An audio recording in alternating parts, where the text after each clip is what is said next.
In a game of smash or pass, I'm going to say these both choose smash. I can't believe I just used a sound clip from High School Musical 2.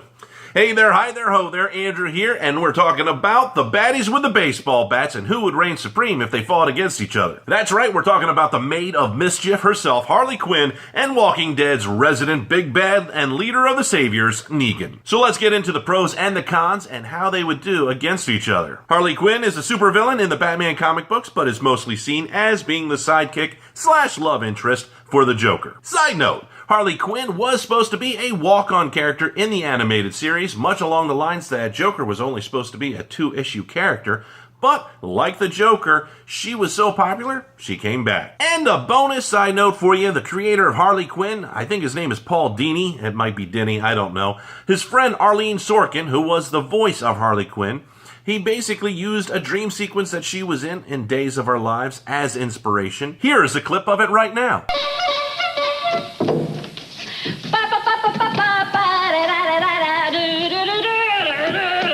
That is pretty weird how close to Harley Quinn that is. Now, Harley's pros is that she's a trained psychologist, plus very skilled gymnast. She excels in hand-to-hand combat and is skilled in small arms as well as melee weapons. And she can take a pretty good hit, too. I mean, anybody that can take a hit from Batman or Robin can take a hit. And Harley Quinn's cons is basically she's got emotional issues. And when I say emotional issues, I mean she is susceptible to charismatic individuals, much along the lines of the Joker. And she just has so much love to give. Now let's get into Negan. Negan is the sole leader of a group that is called the Saviors, and he is in charge of a community of at least 500 survivors at a place that's called the Sanctuary. Usually donning his leather jacket, he is always seen carrying his favorite weapon of choice. No, not that weapon of choice. His weapon of choice, a baseball bat that is wrapped in barbed wire, and he calls Lucille. Side note, because I did one for Harley Quinn, I gotta do one for Negan. The baseball bat is called Lucille because it's named after his late wife, Lucille Negan. Some people are just romantic that way. Negan's pros is that he is a very charismatic leader and he's a great battle tactician, plus a strong community organizer. Physically, he is a heavy hitter, he is skilled in small arms and in melee weapons. He is able to get into a person's mind and is a great motivator, probably due to the fact that he was a coach in his pre-apocalyptic life. Negan's cons? Really? It's because he has terrible anger issues. He's also a womanizer and a sucker for a pretty face. Plus, he has quite the potty mouth. So let's throw this scenario in where Negan goes into the DC comic universe, and that means that he's not going to last long because Batman's going to throw him right into Arkham Asylum. That was so cool that I actually got that whistle. Anyways, going into Arkham Asylum is where Negan gets his strength. I mean, it's a huge fortress filled with lunatics. Kind of sounds like the Sanctuary to me. So basically, he gets all of these people, creates a whole new group of saviors, and then they do a mass breakout and terrorize Gotham. No doubt this mass chaos would attract the Joker and his love, Harley Quinn. Now, we can say if Harley's having a bad day and she's on the outs with the Joker, or maybe he's in Arkham Asylum in solitary confinement and he's not part of Negan's plans, that would be a scenario, but I'm not even going to play with that because I don't see that happening. So that means that Joker and Harley Quinn are going to eventually meet up with Negan and his saviors, and that means that Negan has to come up with the idea of either making Harley work for him, or he's going to have to take her out some way. So how would the fight end up in the DC universe? I am going to say too many acrobatic skills. The fight goes to Harley, and she has the home advantage, which means she is going to be wrapping up Negan with a big old bow to Mr. J, and I have a feeling that Negan would end up with a smile on his face, albeit some whiter skin and maybe some red lips. So now let's flip it and take Harley Quinn and put her into the Walking Dead universe. And it's been a couple years since the zombie apocalypse began when Rick and group meet Negan, so I'm going to say the same thing here. It's been a couple years. Negan has developed the Sanctuary to where it is when Rick and crew meet up, so he's got a really strong home advantage on that.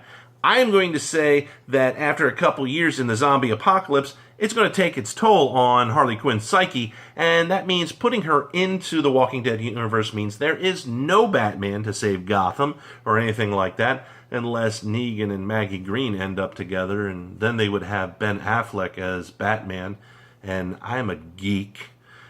But she is pretty resourceful, so I'm going to say that she lives on through those 2 years, and that means that she would have done whatever needs to be done to get to this point, and she would probably come across an outpost of the sanctuary, or at least just a band of saviors, and she will kill each and every one of those because, hey, it's Harley Quinn. Of course she's going to do that. So what does this do in turn? It means that word gets back to Negan, and he is really impressed with this woman, much along the lines that he is with Sasha. I think, what was the term? Beach ball size lady nuts?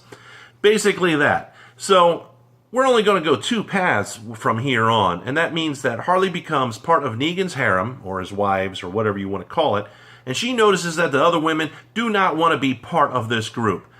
That makes her flashback to being a bad relationship with Joker and how he abused her and beat her up, and that makes her want to team up with the other women to take out Negan. Do they take out Negan? No. Every woman dies, include Harley. She becomes a walker. End of story. Negan would be upset, but he'll move on. But we can go the other way in this story, which I prefer, and that means that Harley decides to become one of Negan's wives, and for some reason, all of Negan's wives start to mysteriously die or disappear or turn into walkers themselves.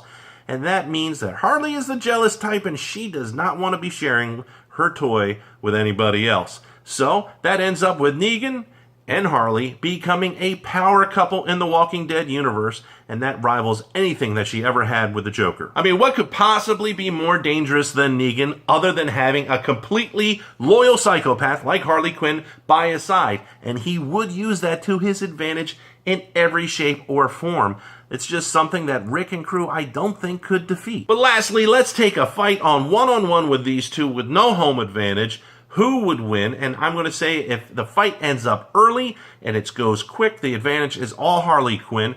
But if the time goes on and the fight drags out, that gives Negan a more of an advantage because he's going to get into her mind, he's going to play tricks with her, and it's going to end in a result with Lucille having a little bit of grease paint and makeup intermixed with that barbed wire. But what I really want to know is, how do you think that this would end? And this is not just a popularity contest where you go ahead and leave your favorite character in the comment below. Actually write it out. Who do you think is going to win? Who is going to win the ultimate home run derby? How are they going to do it? And if you like this versus type videos and you want to see more, go ahead, hit that like button so I know that this is a popular topic. And if you want to help even more, share with all your friends in all forms of social media. Don't forget to subscribe so you get notified the moment I upload, and I will see you